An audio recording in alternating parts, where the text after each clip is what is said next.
Hi everyone, this is the second part of lesson 7.2, which is on probability events involving the word or. And so where we're picking up with this is what's called complementary events. Two events are complementary if, and there's kind of two pieces to this, they are mutually exclusive, which I want to remind you from before means no overlap. And between the two of them, they take up the entire sample space. So they cover all outcomes.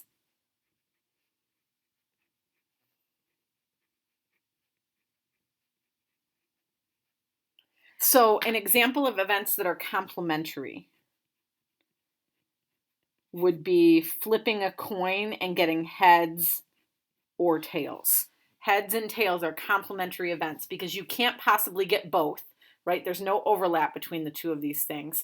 And this is all of the possible outcomes. So these two events we would say are complementary. There's another word that kind of goes along with this, but we use it slightly differently. We talk about events having a complement. We say, what's the complement of this event? Okay.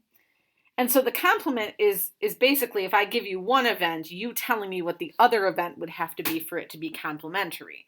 Or in other words, the complement is all of the outcomes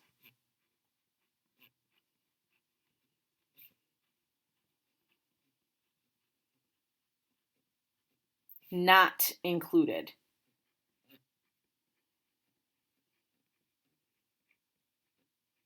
in an event.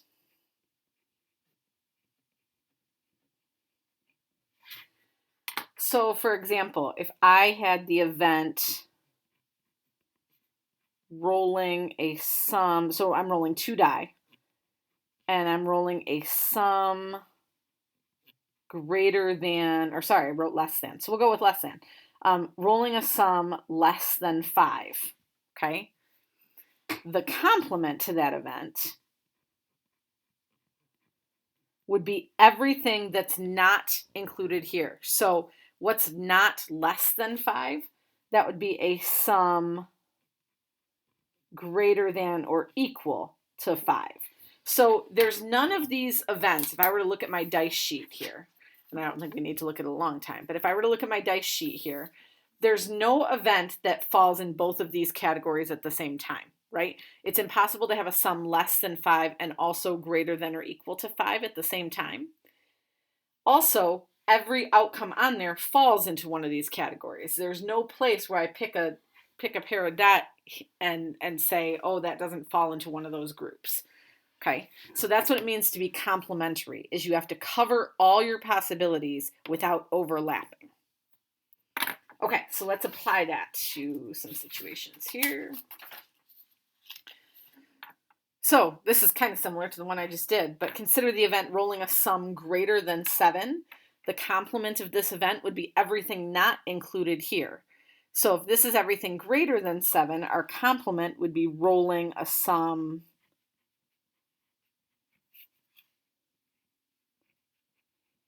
less than or equal to 7. The reason this one has to include the equal, by the way, is this one didn't, right? And so if I were to roll a sum of exactly 7, we need to make sure it falls in one category or the other. If it doesn't fall into this category, it's got to go into our complement.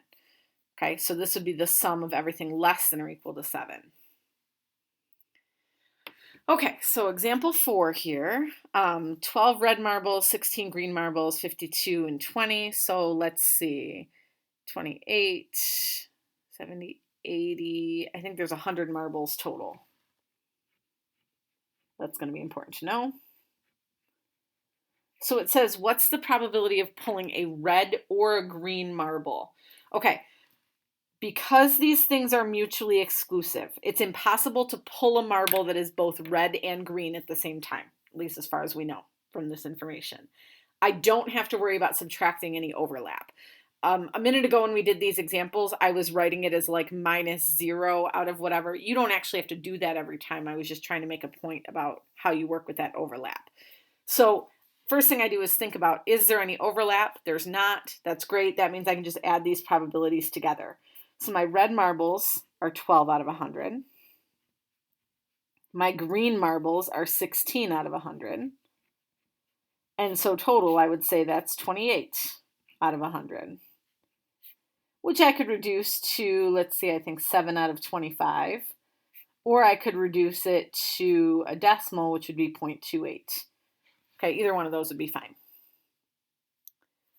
Okay, find the probability that it is not silver. So we could add up all the things that are not silver, right? Or we could say we know there's 100 total and 20 of them are silver. So the probability of it being not silver would be, so I guess let me start with this. The probability of being silver would be 20 out of 100. To find a complement, meaning the not, what I can do is I can subtract that from 1. Because this would be the probability of everything. This would be like the 100 out of 100. And I guess if I wrote it that way, it might make more sense. Sorry, guys, kind of fumbling on this one. But complements, you can always find their probability just by subtracting from 1, because remember, 1 would be like the entire sample space. You're covering everything. And so I can say there's 20 out of 100 that are silver. If I do 100 out of 100, or 1, minus 20 out of 100, I end up with 80 out of 100. That's the same thing, by the way, I would get if I added up the red, the green, and the yellow. Okay, all the ones that are not silver. But sometimes this way is just a little quicker. Okay, and even if you weren't thinking about it with fractions, I was kind of thinking about it in terms of the formula you're going to learn for complement. But even if you weren't thinking that, your brain may have gone to 100 minus 20 is 80, right? And so that would be 80 out of 100. So however you connected that together is okay. Let's see, so 8 out of 10, this would be 4 out of 5 if I simplified this, or 80%. Okay, one last example here, looking at some overlap and things like that. So this is sophomore class enrollment. We're assuming there are 400 sophomores in this table. We could verify that by adding all these numbers together. Consider the events a sophomore is in Mrs. Trurigno's class and a sophomore is in Algebra 1C. Are these events mutually exclusive? Okay, so here's Mrs. Trurigno's class. Here's Algebra 1C. Are there any students in both? Well, this would be the both, right? This would be the overlap, and there's 0 there.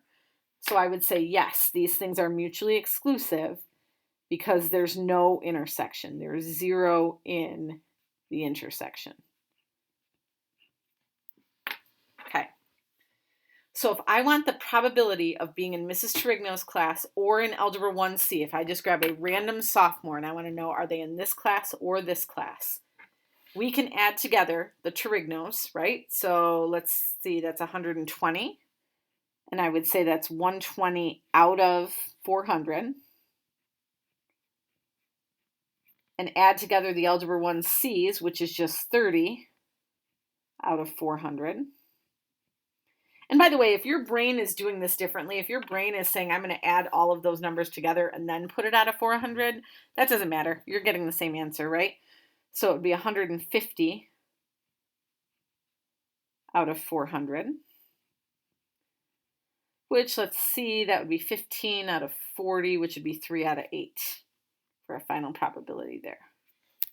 And again, I didn't have to do any subtraction because my overlap was 0.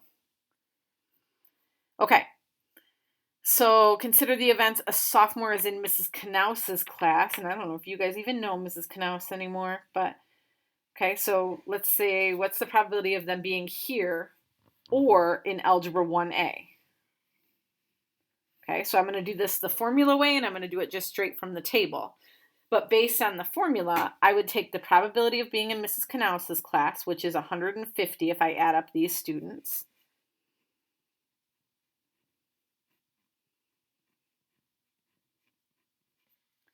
And the probability of being in Algebra 1A would be, let's see, 150, so that makes 220 if I add that row together. But then I want to subtract off what's the probability of them being in both, which is this 90.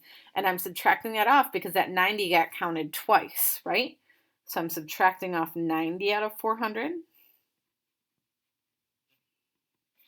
And let's see, so that makes 370. 370 minus 90 is 280. out of 400. Reduce this, that's 28 out of 40, so I believe that's 7 out of 10. If you were just looking at this straight from the table, you could have gone in and just said, well, I'm going to add together the 60 and the 90 and the 70 and the 60, right? If we added those four numbers together, it should bring us to this 280. Let me just make sure, 150 and 130. Yep, so that would be 280. So again, if you're just counting it manually, you're probably not going to make the mistake of double counting that 90. But if you're doing it mathematically, you have to make sure to subtract that off so it doesn't get counted twice. Okay. Oh, and I skipped over this question, or maybe we talked about it, but this one here, they are not mutually exclusive because we talked about there being an overlap, right? So no, because there's 90 in the intersection. There's 90 students that are in Mrs. Knaus's class and an Algebra 1A class, okay? So now, what is the probability a randomly selected sophomore is not in Mrs. Trurigno's Algebra 1A class? So this is kind of where that complement thing comes in handy. For me to find all the sophomores that are not in my 1A class, basically that's this box here. So I would have to add up all of these other numbers, and that's not the end of the world, right? But what I can do is I can take those 60, right? And I can say the probability of them being in that 1A class is 60 out of 400. And then I can subtract that from my total probability, which would be like 400 out of 400.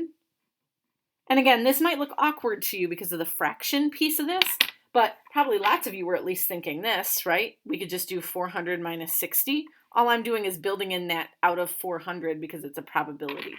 So 400 minus 60 makes 340 students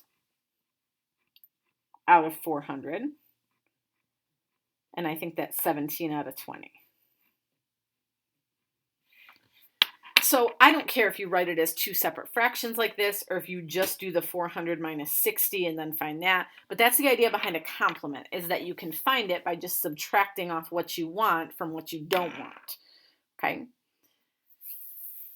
Okay, that should be enough to get you going on some examples in your homework. Again, this is section 7-2, and we will go over questions when I see you next time.